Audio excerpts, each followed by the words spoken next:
You're welcome to this special course on questionnaire development. I'm your host, Dayo Udu Koya. So permit me now to share my screen and let's explore this topic together.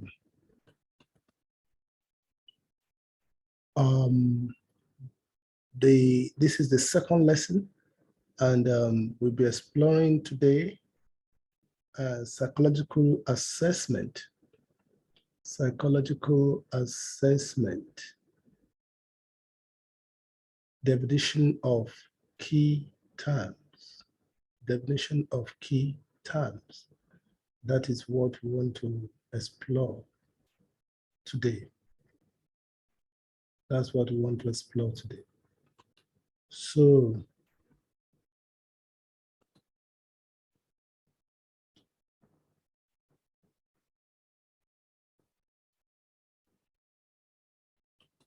the objective for this particular lesson is that at the end of this lesson, I expect that you should be able to differentiate the concepts of psychological measurement, the concept of testing, assessment, and evaluation.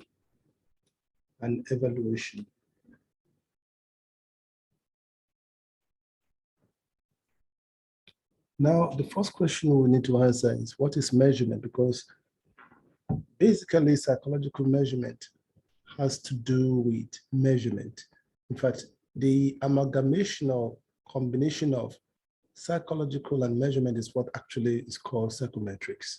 So psychometrics is simply psychological measurement. And that is why it's very critical we begin by expatiating and trying to understand the meaning of psychological measurement. And we'll start from the perspective of from known, we move from known to unknown. And the popular one that is familiar to us when you hear the word measurement, you remember you take measurements of maybe your height or your weight or length of an object. And one particular gadget you use in most cases, maybe ruler. And when you put the ruler beside the object, and then you now calculate and what you're actually doing eventually is you are trying to calibrate, or trying to actually give the number value of that length. And that's what measurement is all about. When you stand on the weighing scale also, the weighing scale is trying to convert your weight into a number value. So measurement simply is the assignment of number value to object sizes and events. And so this, of course, it actually is the beginning or genesis of scientific study. This ability to make quantitative measurement of objects, sizes, events, observations, and so on and so forth, because it allows for comparison, it allows for generalization, it allows for replication of studies, and so on and so forth. It's the genesis of scientific study. And that's why we cannot downplay the need for accurate measurement. And that's the quest of psychological measurement, with now taking an example and focus on questionnaire at this time. It's the process of associating numbers with physical quantities and objects. Of course, this is according to Encyclopedia Britannica. Okay, now just going the memory lane, it's important you also understand who is the father of psychometrics.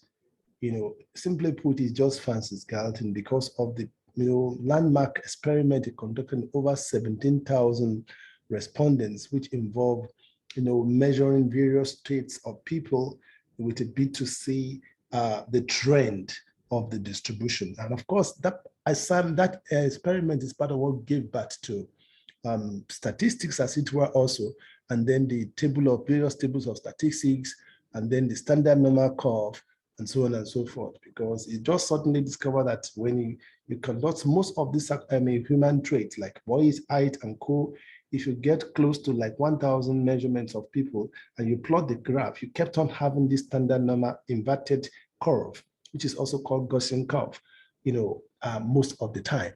And that is exactly actually what partly gave birth to statistics also. So you can say it's the father of statistics, is also the father of psychometrics, as it were. So, and he describes psychometrics as the heart of measurement, so to speak, as the heart of imposing measurement and numbers upon the operation of the mind. And so that is what is actually beginning to, because its emphasis was on the mind, that's why we call him father of psychometrics, as it were.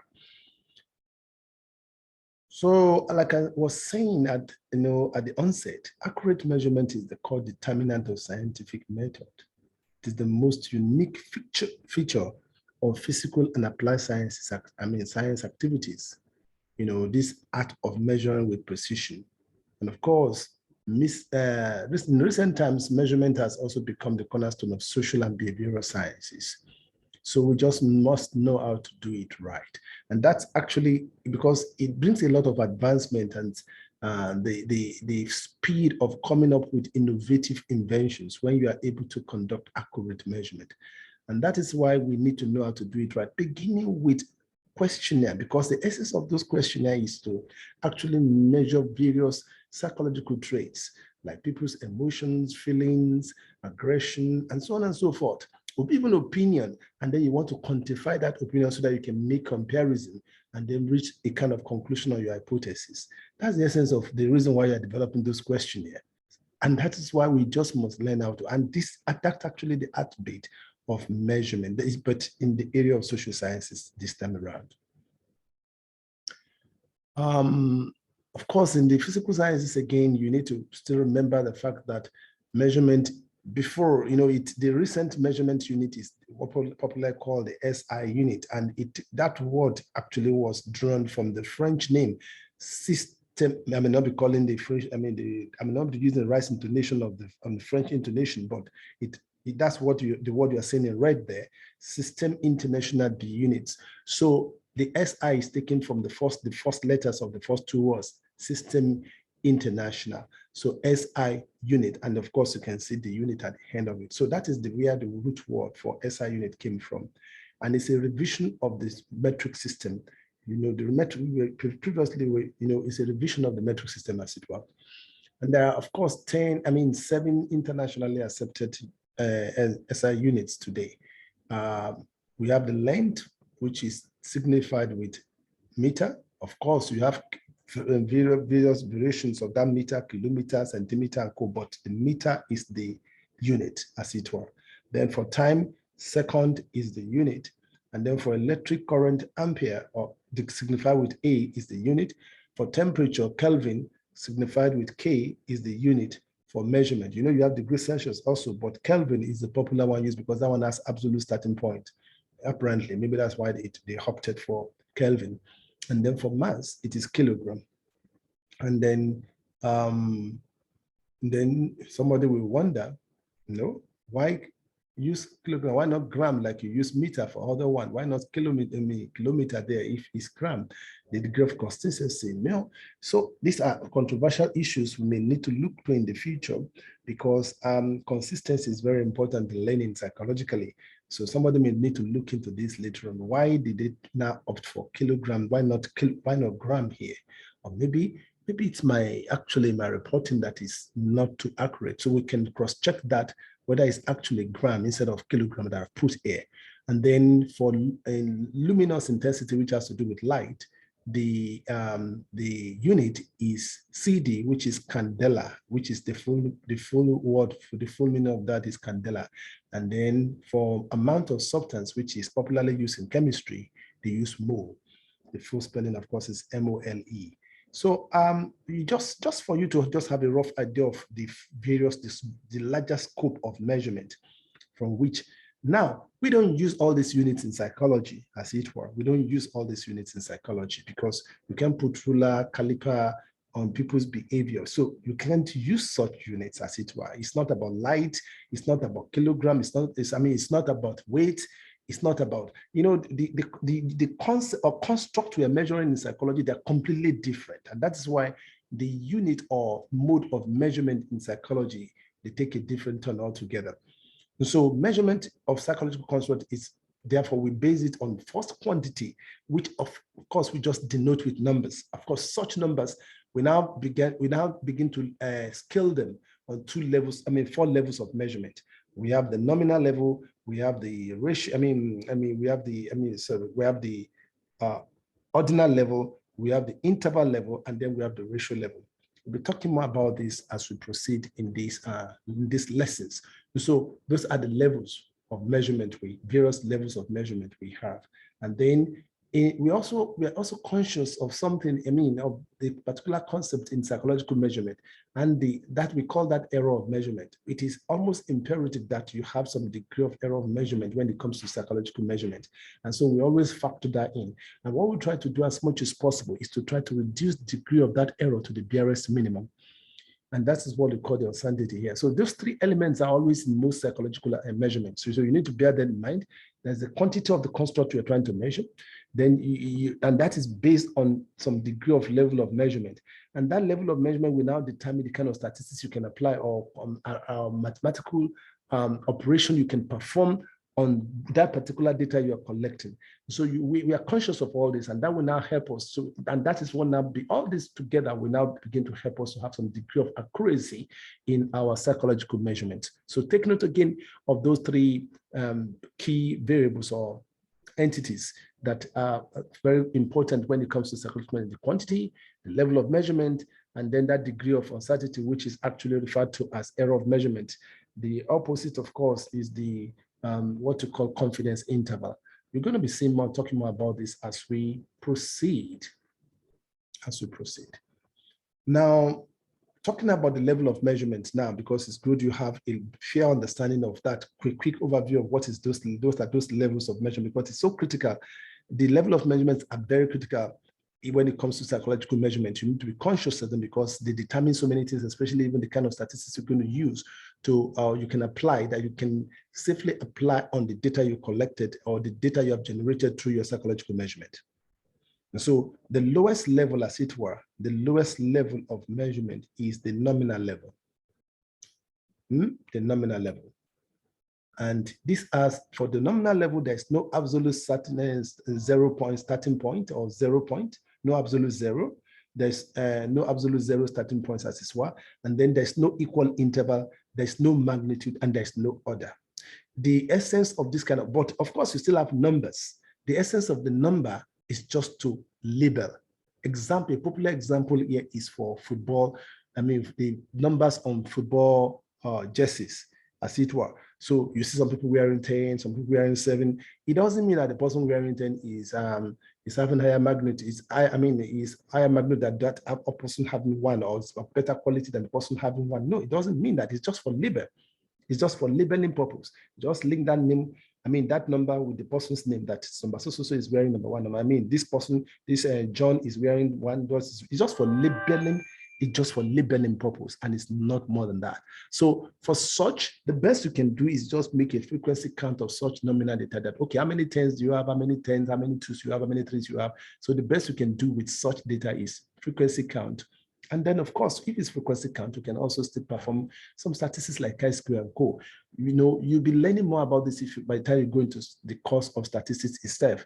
But within the level of questionnaire development, you don't need all these details for questionnaire development, but it's just good to have a rough idea of how the data you collect from your questionnaire, where does it fall into in all this. So that is what the idea we want to give, so that you now know the right statistics to apply when you want to begin to analyze the data you collected from your data. Because it's important you understand this, because this is the beginning of garbage in, garbage out.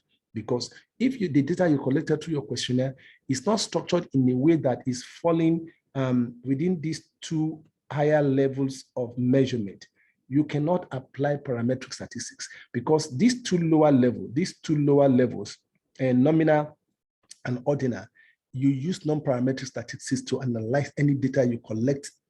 If the data falls within these first two lower levels of measurement, then the best statistics you can use is the non-parametric statistics. But if your data falls within the interval and ratio scale level, which SPSS calls scale, then this kind of statistics you can use for this, you can use the parametric statistics, assuming, believing that you also meet other assumptions for those statistics, as it were. But this is very fundamental, first of all, before you can even carry out any analysis. And the way you structure your questionnaire, the way you code the responses, will determine whether they fall within the nominal scale level, the ordinal scale level, the interval scale level, and the ratio scale. You can see for the ratio scale, it has absolute 0 starting point, it has magnitude, it has equal interval, it has order, and the scores you obtain, for instance, when you test your student, maybe in English, maths, you have 0 starting points, you have then maybe 100 is the ceiling, the score can also continue to any level. And then between the numbers, you have equal interval and so you can, so those are kind of examples of ratio scale. And then when it comes to equal interval, but no absolute 0 starting point, sexual scale is one that agrees with that, for instance, but Kelvin has absolute 0 starting point. So Kelvin cannot go into this. Kelvin will go into ratio level. I'm talking of temperature measurement now, for instance. So those are the various examples we have. For ordinal, you just talk of maybe position. When you give position to people, this one is 1st, 2nd, and 3rd. It's ordinal, but the difference between 1st and 2nd is not, there's no equal interval there for that particular example. So when you award position for students in a class, it falls under ordinal. So that gives you a rough idea of this level of measurement. And so when you begin to collect your data with your questionnaire, you should know where it falls into. Is it nominal? Is it ordinal? Is it interval? From the little I've told you now, you can come back to this lesson and listen to it again and again and see where does your data fall into.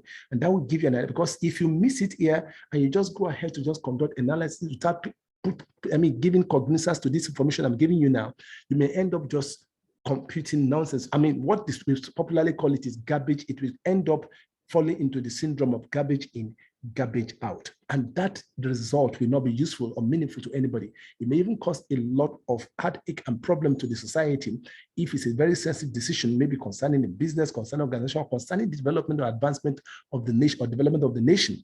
So if you base your study on such findings or data you collected from questionnaire and analysis from questionnaire, and you did not factor all this in and you do it anyhow, then you are going to, and likely, instead of helping the development and advancement of the country, you're actually likely to do the opposite.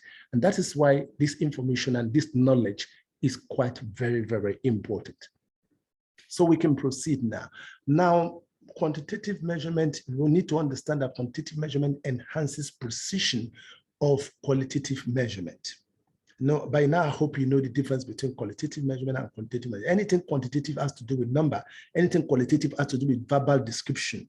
So for most philosophical rhetorics, they just use qualitative assessment in most cases to just assess people. And and when you, for instance, when you just take example of color, when you simply say that somebody, a particular color is green or blue, or somebody is fat, somebody is thin. All those words, they are qualitative descriptions. They are qualitative descriptions of measurement, as it were. In fact, maybe you should not use measurement because measurement has to do with number.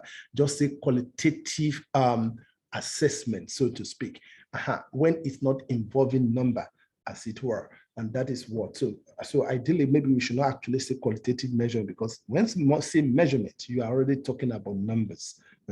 So the qualitative, as it were, has nothing to do with real number. All you just do is just give a verbal description.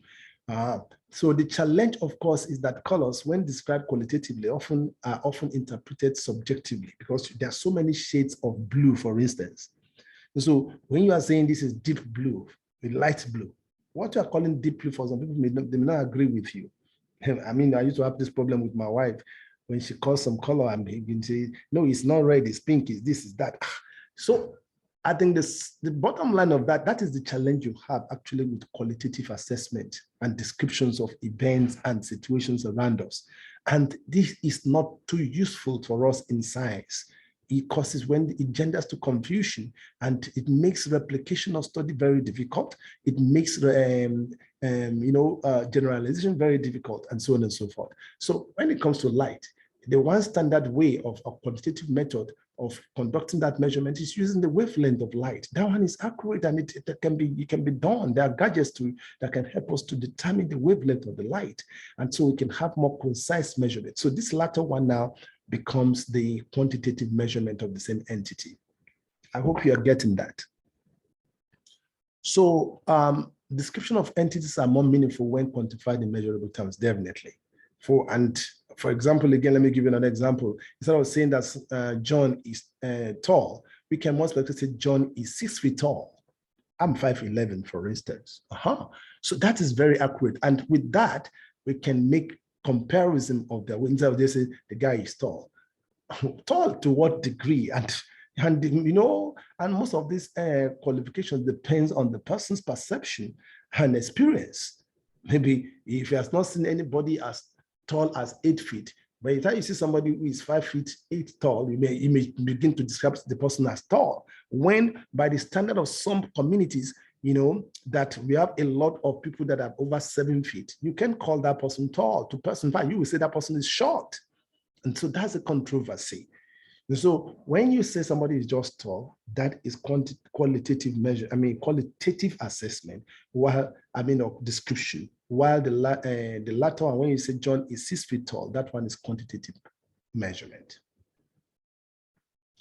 Now, you also need to be conscious of the concept of error of measurement. We are still, all these terminologies and descriptions, they are still under measurement.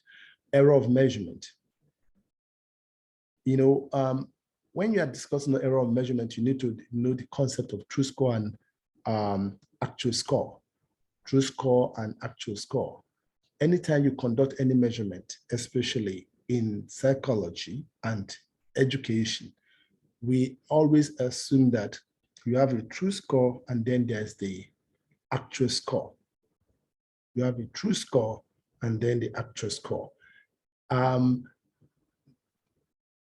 Now, how does that play out? I'm going to show you the next slide before that illustrated. And our quest, of course, in psychometrics is to reduce the error of measurement as much as possible. What we simply mean by that is that true score and actual score is that anytime you conduct a measurement, the measurement you get at that point in time, is the actual score. But there is a score, and every actual score has some degree of error of measurement inside it. And the error could be in two forms. It could be systematic, it could be random. For instance, maybe that particular day the person took the test. You are trying to measure the person's level of self-esteem or IQ. Let's say IQ, for instance. But that particular day, the guy woke up on the wrong side of the bed, so to speak. He had just got the bad news that's lost a very loved one and was so low emotionally that it's now beclouding his thinking. And that was the day you now came to administer IQ test. That's likely to affect and disturb the true score or the true performance or the true IQ of that person coming out. So that will introduce some degree of error into the IQ score you've obtained for that day. And so that's just an example. So if you come back again to administer the same test to the same person, you may get a different score again. So those are different. So those are actual scores you are getting for that person based on those scenario and situation. By the time you find the average of those scores, it's likely to show you the true score or the true nature or the true performance or ability of that person. That's what we are talking about here. And so we always believe in psychology, in social science measurements, especially psychological measurements and even education, that there's always a degree of error in every measurement, especially when it comes to human traits. There's a degree of error. There's a degree of error in those particular traits. There's a degree of error in those traits. So, and we classify those errors as systematic error and random error. Random error. That's how we classify them: systematic error and random error. Okay, so you can see the example of what I'm saying here. You can see the mean I'm showing here as 50, the mean as 50, which will represent actually the true score. Now, for that same person, maybe you took the test about 4 times. On one occasion, the person scored 54. On another occasion, the person scored 45. On another occasion, the person scored 53. Another occasion, the person scored 48. Those different scores, you can see that they're not falling within the exact 50. I mean, that mean of 50. But if you find the mean of all those scores, you find an average of 50. So psychologically, we can say that mean of 50 is the true score. Meanwhile, the actual scores that he obtained on those different days, those 54, 53, 45, they're the actual scores. And if you subtract that from the mean, you can see that for the first one, the difference is +4. The second one is -5. The 53, if you subtract it from 50 from 53, you have +3. And then the last one, 48, that's -2. So those variations are the errors of measurements at its were, because it's not showing the true nature or the true performance or the true ability of that person.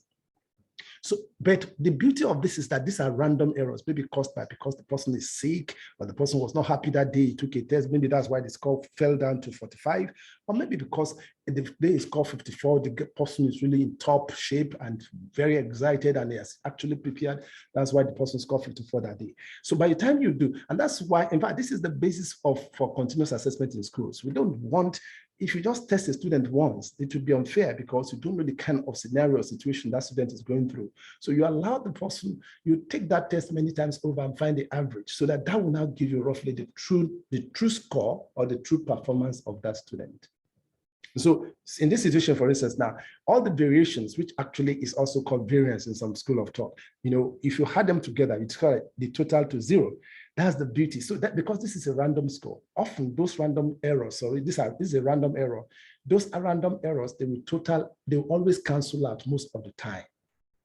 That's why we don't bother too much about the random errors, as long as you allow the person to take the test many times over, not just once. So once you do that, it will just naturally cancel out. So you're likely to approach to the true score as much as possible. That's what we're talking about. I hope you're getting the picture. So I'm just using this to explain the concept of true score and actual score vis-a-vis error of measurement. But the one that is giving us great concern is the systematic error. Maybe because of, let me give you an example. If a weighing machine, for instance, is wrongly calibrated and has extra 10 kilograms on it, so anytime people step on it, it will keep on adding 10 to their score. That is a systematic error, or what we call constant error in some situation. And that is not acceptable. That will give us erroneous picture about that person is overweight. So we don't accept that one. So we want to avoid systematic error. So we need to check that we don't have systematic error in most of our measurements, especially in psychology. We want to prevent it. And social sciences, of course. Remember we are discussing development and standardization of questionnaire. And it's one of the instruments we use. In fact, in all social sciences departments and programs, virtually everybody, by the time you want to do project, you have something to do with questionnaire.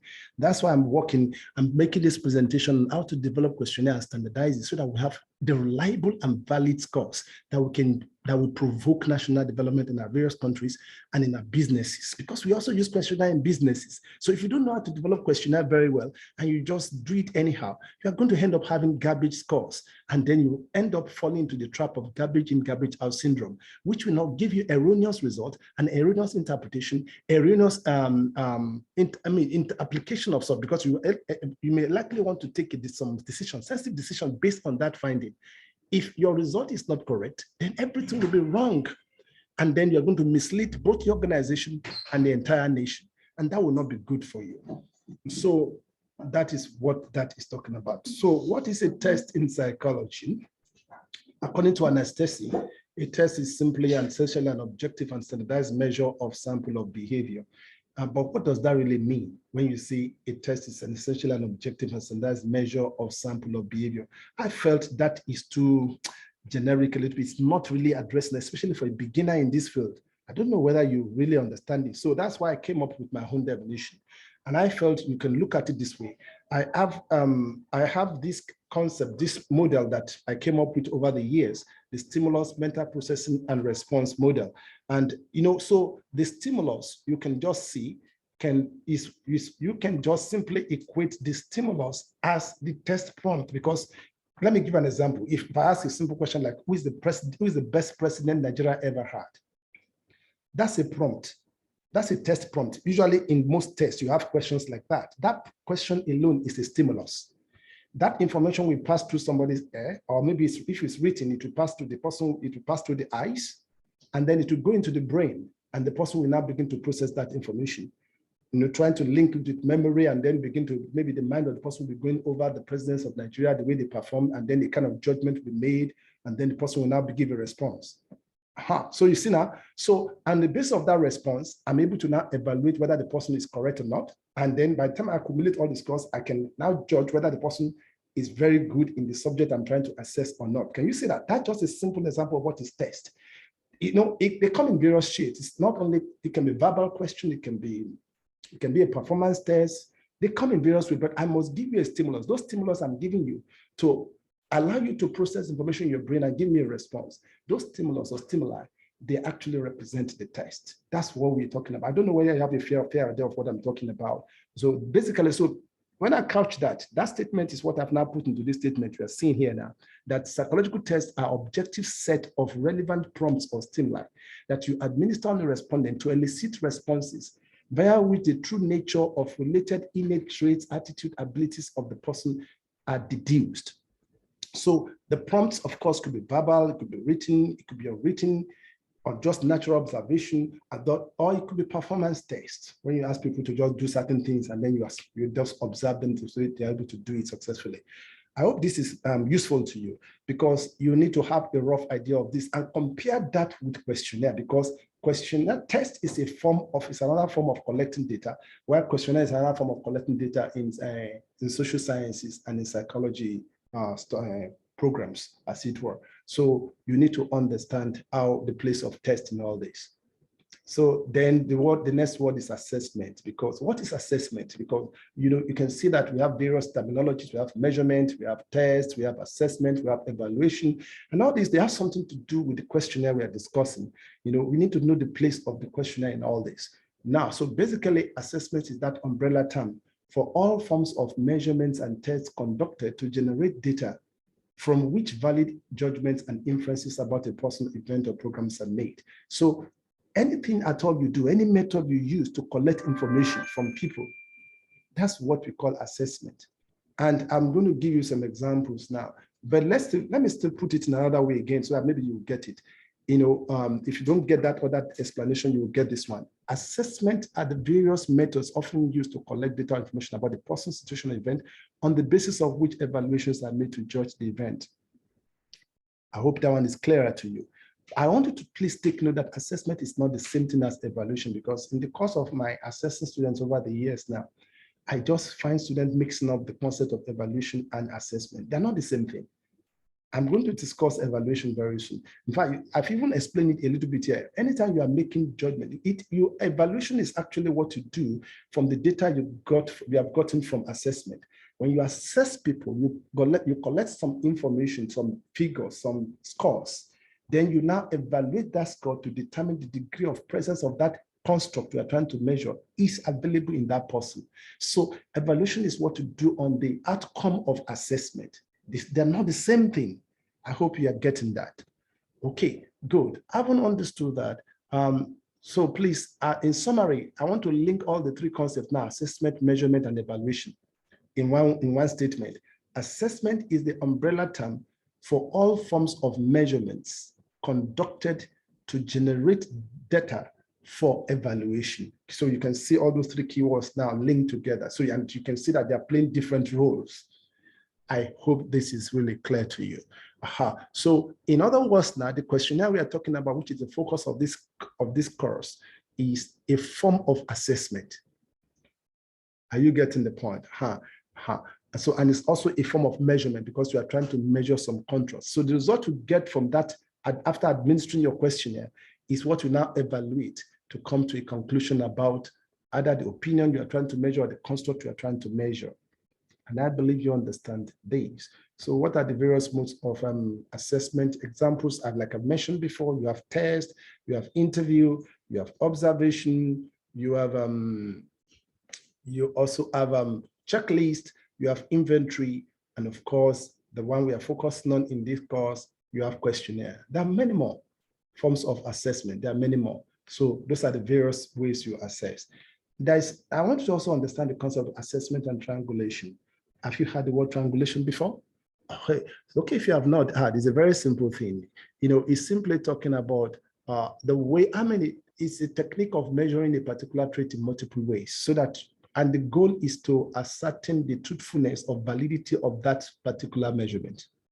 You want to measure a particular thing, use so many assessment techniques to conduct the same measurement. So assessment is actually the spirit of triangulation, because in assessment, you try to use so many modalities or ways of getting the same information from the same person. You can use observation, for instance, you can use questionnaire, you can use test, and then you try to triangulate, you try to correlate all the scores, whether there's an agreement in all the scores for the same particular thing you are trying to measure. And that way you are likely to get more valid, make a more valid judgment about that person or assessment of that person than just using one single method.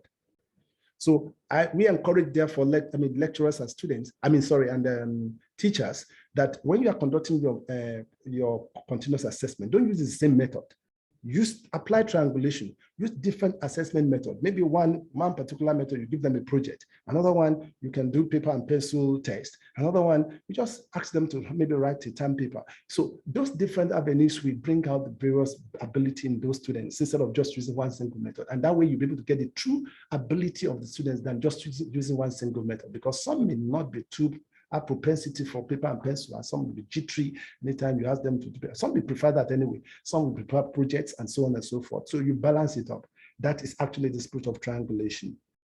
And that way you get the true nature of the person, of measurement of the person's trait that we are trying to measure in the process. So understand, talking of assessment, there's also what we call formative assessment and summative assessment. You need to be sure. So when we are talking of continuous assessment, it falls under formative assessment. When you assess people many times over, that actually is continuous. It's an example, a popular example of that is the continuous assessment we're talking about. But when and so of course, this is often used in the school setting and academic programs. So we use formative assessment a lot, and it can come in various shapes of form. The examples I've given you can form. You can use project, you can use even discussion thread, you can use term paper, and so on and so forth for all those various. That's just what I just mentioned now for continuous assessment problem. When it comes to summative, the popular example you have here, of course, is that the end of this one is normally done at the end of the entire program, like secondary school now, for instance. You have the junior secondary and the senior secondary. So after 3 years, you have this summative assessment. Maybe presently, I think it's the government that is actually conducting. Maybe WAEC is conducting for some states, but I know like Lagos State and Ogun State, they have their own assessment board. So at the end of 3 years, they will come and conduct the assessment. That is a summative one, and they give a certificate to all the 3 years work will now be assessed at that point in time. That is summative assessment. When WAEC also, the senior secondary school, after the end of 3 years of secondary school, they also assess you by WAEC assesses you, or NECO, the National Examination Board of Nigeria, assesses you. That is also an example of summative assessment, as it were. And so they use that majorly for certification purposes. In the university also, after your 4 years, no, in fact, in the university, it's not at the end of 4 years. In most, they give a kind of summative assessment at the end of every semester, and all this are accumulated together to give you the overall CGPA. So that the method in university is slightly different. So at the end of three months, that's where you have the summative assessment. In between, you have continuous assessment, of course, for many universities now.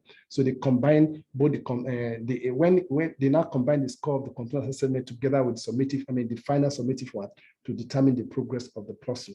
Those are the various forms of assessment. And in all this, of course, you may still want to use. So examples, like I said, of summative assessment is the West African Examination Council, the Cambridge International General Certificate of Examination, the popularly called IGCSE examination. Then you have the Nigerian National Examination Council Secondary School Certificate examination called NECO SSCE.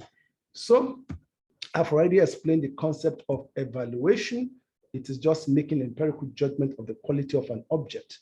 It's also the art of judging the degree of quality of attainment to set goals. It determines the significance or what of condition. These are all dictionary definitions, but basically it is actually done against, in fact, you can hardly conduct evaluation, especially when it comes to quantitative evaluation, without actually conducting some measurement. The aim, according to UNODC, the aim of evaluation is to determine the relevance and fulfillment of objectives, efficiency and effectiveness and impact of sustainability. One very interesting about evaluation again is that it's often imperative that after you finish your measurement, you have to make some evaluations. Many international bodies and professional bodies, they do this, but I noticed that for in most secondary schools, and especially even in university, we hardly have time to conduct evaluation of our results. We need to conduct evaluation to be able to give a report on the state of our students, whether they are actually learning or advancing or developing, cognitively or not. So we need to make assessment. How many, by the time you do this kind of evaluation, you may discover, for instance, that maybe the male are the female are performing better than the female, and that will give you another, what is happening? Then you can now conduct research to see what is happening. Why is that the female are performing better? It's as a result of evaluation, you get all these things. If you just test students and you don't conduct evaluation, you will not know that anything is happening. So that's the essence. So it's not just enough to test students and then you have scores, you put it in the record there. You need to evaluate those scores to be able to give you an idea of what is happening. In fact, even continuous assessment, you need to evaluate it to see whether your students are learning what you are teaching, because the essence of continuous assessment is to check the progress of students so that you prevent, because that's why it's a lower score, you use just about 30%. So if they are not getting it, you quickly correct that before they now go and do the final exam, of 70%. I'm talking of university setting now. So before the student will now fail utterly. So you can arrest that by evaluating the result and quickly calling those students to correct them and see, because the result will show you if you evaluate it properly. And by the time you interview them, you now know where they're having problems. You now quickly correct that before the final summative assessment. That's the essence of all the assessment. Generally is not to hack students, it's actually to help them to improve and get better so that they master the objective of the lesson. And that is the essence also of when it comes to questionnaire and when you're developing questionnaire. So, but please remember that it's possible to make qualitative evaluation without reference to score, but our focus here is more on the quantitative assessment, which will link with it. So understanding of these concepts will help you to prepare for the lessons ahead. That's why we have been going through this. So thank you again for listening to me. And I want to believe that you have picked something useful in this lesson. So we're going to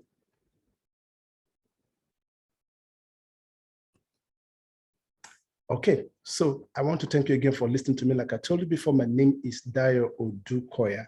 So I hope you are enjoying this. So you're going to meet me again in the next lesson. So take time to chew on this and digest all the information as much as possible. God bless you.